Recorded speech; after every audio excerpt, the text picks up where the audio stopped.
¿Qué tal? Muy buenas tardes a todos y a todos mis alumnos. Un abrazo a la distancia. Bueno, voy a decir que andamos muy efusivos, pues sí, ya de alguna forma es sábado. Eso está grabando el sábado. Iniciamos con esta sesión que de alguna manera, pues ustedes saben que es el complemento de sus tareas que se llevan cada semana. Y yo espero de verdad que les sirva. Y yo sé que algún día les va a servir.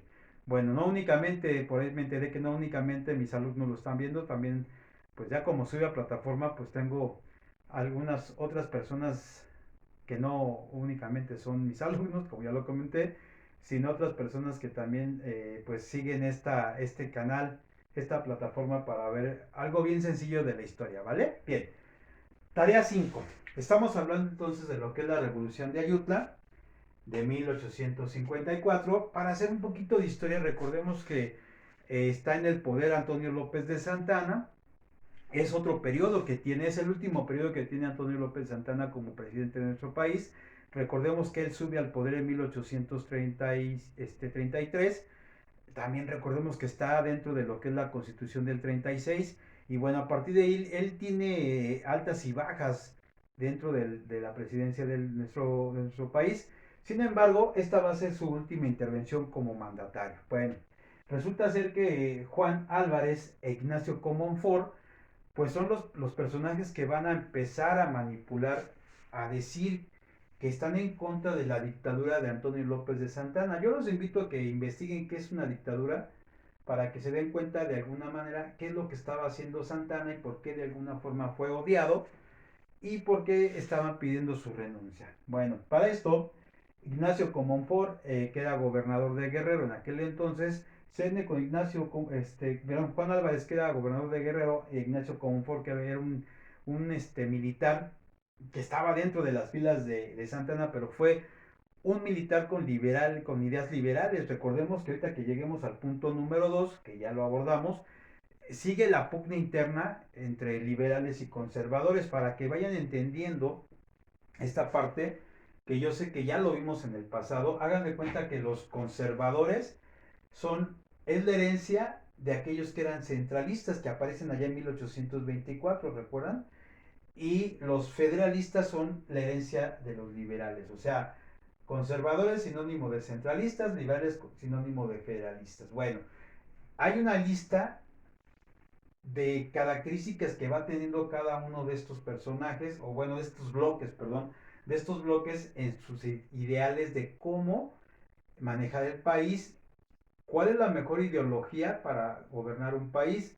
En este caso, los liberales pues dicen que requieren están a favor de una república federal democrática, donde obviamente pues no intervenga la iglesia ni el ejército, porque son dos bloques muy poderosos, tienen bastante fuerza y que de alguna forma pues recordemos que de nuestro primer presidente, que es Guadalupe Victoria, o Iturbide, que es nuestro emperador, pues ya hablábamos de que eran militares. Entonces, sí es una pugna de poderes, ¿de acuerdo? Bueno, la otra es anticléricos, o sea, están en contra de la religión porque también la religión fue haciéndose de tierras, de riquezas, o sea, en pocas palabras también tenía bastante poder y influía en el mandato presidencial de quien estuviera, ¿de acuerdo? En el caso de los conservadores, como bien lo dice su palabra, conservar, eran totalmente muy cerrados y para eso, pues obviamente pedían que el poder se le quedara a un rey o a un monarca, un emperador, este, por la vieja tradición que ya nos habían dejado los españoles, ¿no?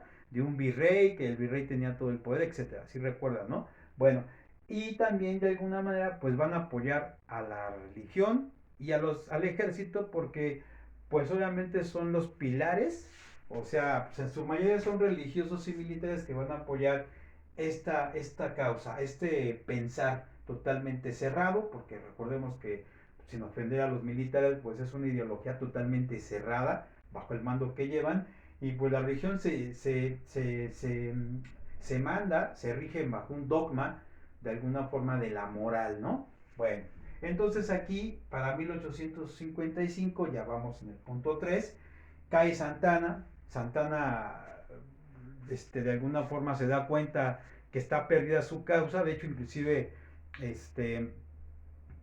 en la cuestión de Comonfort se agarran a un enfrentamiento, hay una batalla ahí en Acapulco, en el puerto de San Diego, y se queda un rato como un foro, aguanta los fregadazos, luego va a Estados Unidos a pedir apoyo de armamento y sí se lo dan los norteamericanos. Pues eso prácticamente le va en la torre a Santana. Recordemos que Ignacio Comonfort pues es un tipo que fue militar, era militar pero con ideas liberales, ya lo había comentado, no le gustó cómo era su general, en este caso su general y el presidente Santana, y bueno, en ese año Santana se va a Perote, Veracruz, porque va a salir por Veracruz y declina el poder. Dice, ya adiós, ya no soy presidente. Y por fin, ese mismo año, sube al poder interinamente Juan Álvarez. Él había sido gobernador de Guerrero, lo había hecho bien. Y bueno, resulta ser que entre Ignacio Comonfort y Juan Álvarez, pues tratan de alguna forma de llevar el país, ahora sí, un país liberal, y pues sí les va a costar de alguna manera, ¿no? Ahorita vamos a ver por qué. Dentro del gabinete de Juan Álvarez, pues va a nombrar algunos personajes que estoy seguro que ustedes han escuchado. Benito Juárez, Melchor Ocampo, Ponciano Arriaga y Guillermo Prieto. ¿Sale? Bien. El punto 3 nos dice entonces que ya empieza a fraguarse lo que vamos a conocer como la siguiente Constitución de México, leyes de reforma de 1857.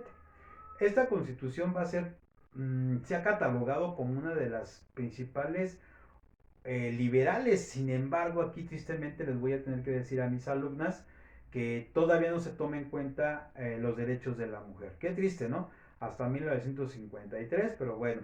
Sin embargo, pues ya se empiezan a manejar los derechos de los hombres. Sí, ustedes van a decir que no tenemos derechos humanos. Sí, recordemos que gran parte de las constituciones que hemos tenido, no únicamente nosotros, sino en otras partes del mundo, se toman algunos artículos de la Constitución francesa, que es la primera constitución que habla de los derechos humanos, ¿sale? Pero bueno, entramos al punto número 4, las leyes de reforma, de 1855 a 1857. ¿Por qué el 85? Recordemos que Juan Álvarez sustituye después de que corren a Santana y él trae unas ideas liberales. Por el momento van a tener el poder, de alguna forma, Juan Álvarez y su séquito, que ya les había yo mencionado, todos son liberales y traen esas ideas, ¿no? Principalmente se dan cuenta de que la iglesia y el ejército con los militares tenían bastante poder y se estaban agandallando pues obviamente con el pueblo, ¿no? O sea, aparte que no pagaban impuestos, pues se agandallaban por las riquezas y otras cosas, ¿no? Pero bueno, resulta ser que voy a mencionar 4 leyes previas a lo que es las leyes de reforma, porque luego se van a concretar, ¿de acuerdo? No quise poner toda la extensión porque sí son bastantes, entonces así, bajita la mano, concretamente, o datos duros, dijeran mis colegas historiadores, la ley Juárez. El nombre de las leyes tiene que ver con el apellido de las personas que la están promulgando, ¿de acuerdo? Bueno, dice la ley Juárez, se eliminan los privilegios de la iglesia y militares. En pocas palabras, los cleros, o sea, los tribunales de militares y de religión de alguna forma se suprimen. Si tú eras militar, hubieras religioso y de alguna forma cometías un delito fuera de tus ámbitos, pues obviamente la justicia te iba a juzgar en tribunales civiles. Antes no, tú eras religioso, el tribunal eclesiástico. Tú eras militar, en tribunales militares. En el caso, hoy en día, en el caso de los militares, no nos perdamos porque ustedes van a llevar después derecho y no quiero que luego me digan, el profe nos dijo algo erróneo de la justicia militar. No, todavía el tribunal militar existe, pero con algunas variantes, ¿de acuerdo? Por ejemplo, si un militar hoy en día no está de servicio y llega a cometer un delito, un homicidio, o llega a violar, o llega a cometer, vamos, una falta administrativa, va a ser sancionada por los tribunales civiles, ¿de acuerdo? Pero si es de sus funciones militares, entonces sí existe el tribunal militar. En el caso de los religiosos no hay tribunales ya, ¿sale? Ya no hay tribunales, ya los juzgan como cualquier persona. No le toman en cuenta el hábito, o sea, la vestimenta o la posición religiosa, ya es civil, ¿de acuerdo? Bien, con la ley Iglesias, que déjenme decirle que se apellida Iglesias este tipo, sino también se llama así la ley, va a decir que la libertad de cultos, la expresión religiosa ya es libre. Y si ustedes recuerdan, desde que se hace la Constitución de Cádiz, la Constitución del 24, la Constitución del 36, se habla y se dice que la Constitución oficial de México es la católica. Pues no, aquí ya Iglesias dice que no, si tú eres evangelista, presbiteriano, lo que tú quieras, eres bienvenido y la puedes profesar. O sea, la religión que tú tengas ya no hay delito, ya la puedes de alguna forma expresar libremente.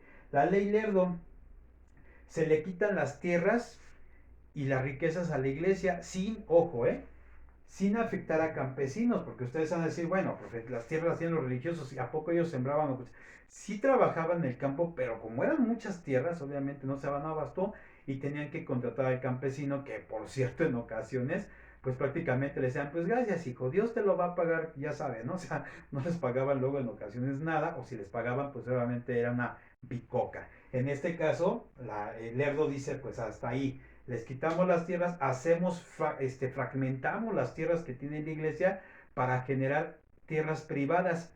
La gente iba a comprar, compras, pagas impuestos y esos impuestos van al gobierno y el gobierno empieza a generar riqueza, dinero que le hacía falta porque esas tierras que tenía la iglesia, chamacos y chamacas, que la quitó malamente, pues no pagaba nada, o sea, producía, pero no pagaba ni un centavo al gobierno. Bueno, la ley Ocampo, que de alguna forma la ley Ocampo, de Melchor Ocampo, anula el voto a todos los religiosos. O sea, y esa ley todavía hasta el día de hoy pues prevalece, ¿no? Es así, sigue todavía vigente. Aquí también la ley Ocampo pues te va a decir que le empieza a quitar poder, pero sí totalmente, o sea, para que me entiendan, esta ley, la ley del 57, inclusive se puede decir que fue pero directamente a la iglesia por todo lo que había hecho y lo que estaba haciendo. La ley Ocampo también se crea el registro civil, por primera vez ya tenemos un registro civil de actas de nacimiento, porque antes el registro pues lo llevaban directamente a las iglesias, pero en la cuestión del bautismo, de las bodas, pero antes no había como tal una boda civil, no habían registros de alguna forma hasta de nacimientos. Con la ley Ocampo nace el registro civil, pues hasta allá hay actas de nacimiento, de defunción, etcétera. Pero también la ley Ocampo le dice a la iglesia, pues que de alguna manera, tanto la ley Ocampo y la ley Iglesias, también tiene que ver con el pago de servicios funerarios, de boda, de bautizos, todos los servicios que hace la iglesia, pues meramente va a ser, el pago va a ser voluntario, porque antes solamente si era a chalecos, si no te estabas muriendo, te daban los santos óleos si no dabas un billete. Si alguien se moría y tenía que ir el padrecito, si no dabas un billete, tampoco de alguna forma te echaban la bendición, ¿no? Igual cuando alguien se casaba, pues móchate con la iglesia. Entonces, y no pagaban impuestos, entonces le pega totalmente a la iglesia, ¿vale? Bien. Este, la Constitución del 57 se promulga el 5 de febrero de ese mismo año para que vayan entendiendo que ya a partir del 57 se empieza a reformar nuestro país. Se puede decir que empieza a tomar nuevos cambios, pero desgraciadamente de nueva cuenta llegan los conservadores y en el punto número 5 viene el plan de Tacubaya. Ese plan de Tacubaya lo va a anunciar, lo va a proponer un tipo llamado Félix Zuloaga. Félix Zuloaga, en aquel entonces estaba Benito Juárez como el mandamás de la justicia de México, de la Suprema Corte de Justicia, y desconoce lo que hace Juárez porque era el principal promotor y el que anunciaba las leyes, como ministro de toda la nación. Y Zuluaga le dice, ¿sabes qué? Yo lanzo el plan de Tacubaya donde desconozco todo lo que dijo Juárez y todas las anteriores leyes. Para esto van a meter al bote a Juárez, lo encarcelan, pero fíjense, hay un hecho bien interesante. El día que en un tren, van a apresar a Juárez y ya están a punto de matarlo, y Guillermo Prieto, que es de los que llegaron antes en el 55 con Juan Álvarez, se les va a enfrentar a los soldados y así valientemente les dice, los valientes no asesinan. Esa frase le salva el pellejo a Juárez. Sin embargo, va a la cárcel, ¿de acuerdo? Ese mismo año, en el 57, que es apresado Juárez, pues más tarde lo van a sacar, lo van a liberar allá por diciembre, Y con eso va a iniciar la famosa guerra de los 3 años dentro del país, pero esa historia tiene que ver con el siguiente tema de la otra talla. Bueno, por mi parte sería todo. Cuídense, muchas gracias.